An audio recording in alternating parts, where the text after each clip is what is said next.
नमस्कार मित्रों, मैं नीलाभ एक बार फिर से धर्म संसार पर आपका स्वागत करता हूँ। मित्रों, संयोग मानव जीवन का एक भाग है और हम सभी ने अपने जीवन में कभी न कभी किसी न किसी संयोग को होता हुआ देखा होगा। कई बार कुछ चीज़ें आपस में इतने आश्चर्यजनक रूप से जुड़ी होती है कि हमें उसका विश्वास नहीं होता। कुछ ऐसा ही हमारे महान धर्म ग्रंथ महाभारत के साथ भी है। आज हम महाभारत और 18 संख्या के बीच का संबंध जानने वाले हैं। संख्या 18 महाभारत से इस प्रकार जुड़ी हुई है कि आपको लगभग हर छोटी बड़ी घटनाओं में उसका प्रभाव दिख जाएगा। तो चलिए महाभारत और 18 संख्या का संबंध जानते हैं।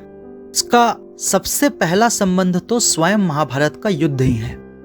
हम सभी जानते हैं कि महाभारत का युद्ध पूरे 18 दिन तक चला था।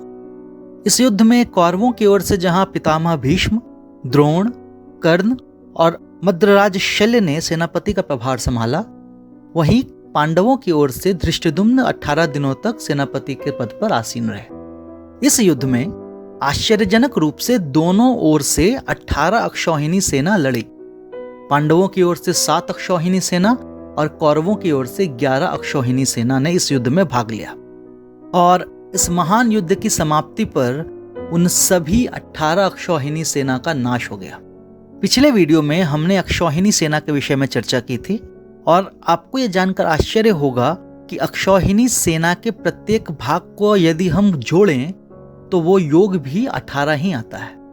महर्षि वेदव्यास ने महाभारत को कुल 18 भागों में बांटा है, जिन्हें पर्व कहते हैं। ये हैं आदि पर्व, सभा पर्व, वन पर्व, विराट पर्व, उद्योग पर्व, भीष्म पर्व, द्रोण पर्व, कर्ण पर्व, शल्य पर्व, अश्वमेधिक पर्व, महाप्रस्थानिक पर्व, सौप्तिक पर्व, स्त्री पर्व, शांति पर्व, अनुशासन पर्व, मौसल पर्व, स्वर्गारोहण पर्व एवं आश्रम वार्षिक पर्व। श्रीमद् भगवद गीता, जो महाभारत का एक भाग है और जिसमें 700 श्लोक हैं, उसमें भी 18 अध्याय हैं। ये हैं अर्जुन विषाद योग, सांख्य योग, कर्म योग, ज्ञान कर्म संन्यास योग, कर्म संन्यास योग, आत्म संयम योग, ज्ञान विज्ञान योग, अक्षर ब्रह्म योग, राजविद्या राजगुह्य योग, विभूति योग, विश्व रूप दर्शन योग, भक्ति योग, क्षेत्रज्ञ विभाग योग, गुणत्रय विभाग योग, पुरुषोत्तम योग, दैवासुर संपद विभाग योग, श्रद्धा त्रय विभाग योग एवं मोक्ष संन्यास योग।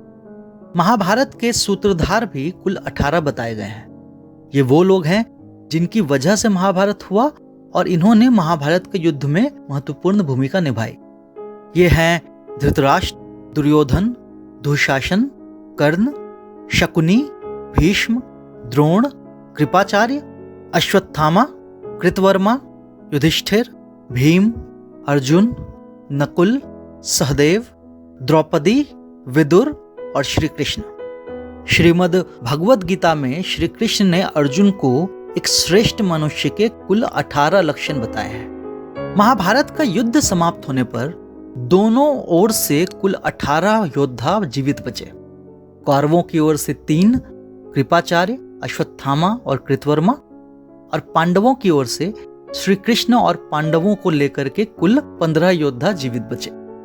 इसके अतिरिक्त महाभारत महाकाव्य में आश्चर्यजनक रूप से 18 लाख शब्द हैं। महाभारत का वास्तविक नाम जय बताया गया है और संस्कृत में जय की जो सांख्यिकी बताई गई है वो भी 18 ही है। महाभारत के अनुसार श्री कृष्ण ने 18 वर्ष की आयु में कंस का वध किया था। कंस जरासंध का जमाता था और अपने जमाता के वध का बदला लेने के लिए जरासंध ने मथुरा पर 18 बार आक्रमण किया और वो लगातार 18 वर्षों तक उस पर आक्रमण करता रहा। उस अनावश्यक युद्ध को टालने के लिए श्री कृष्ण अपने पूरे कुल सहित मथुरा से द्वारका चले गए। जिन महर्षि वेदव्यास ने महाभारत महाकाव्य की रचना की, उन्होंने ही महापुराणों की भी रचना की और ये तो हम जानते ही हैं कि पुराणों की संख्या भी 18 ही है। ये हैं ब्रह्म पुराण, विष्णु पुराण, पद्म पुराण, शिव पुराण, भागवत पुराण, नारद पुराण, मार्कंडेय पुराण, अग्नि पुराण, भविष्य पुराण, ब्रह्मवैवर्त पुराण, लिंग पुराण, वाराह पुराण, स्कंद पुराण, वामन पुराण, कूर्म पुराण, मत्स्य पुराण, गरुड़ पुराण एवं ब्रह्मांड पुराण। इसके अतिरिक्त उप पुराणों की संख्या भी 18 बताई गई है।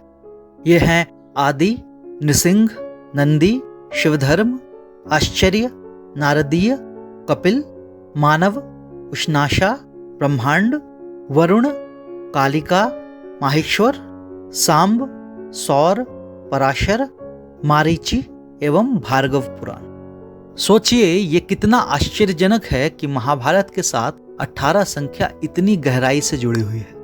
यही कारण है कि महाभारत के अनुसार 18 संख्या बहुत ही रहस्यमयी मानी जाती है। इस विषय पर एक लेख धर्मसंसार.com पर पहले ही प्रकाशित हो चुका है, जिसका लिंक डिस्क्रिप्शन में दिया गया है। यदि आप चाहें तो उसे वहां जाकर पढ़ सकते हैं।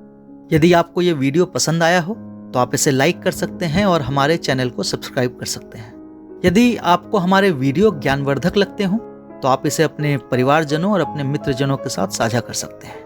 हम शीघ्र ही एक नई और रोचक वीडियो लेकर आपके सामने प्रस्तुत होंगे। तब तक के लिए आपसे विदा चाहता हूँ। जय श्री कृष्ण।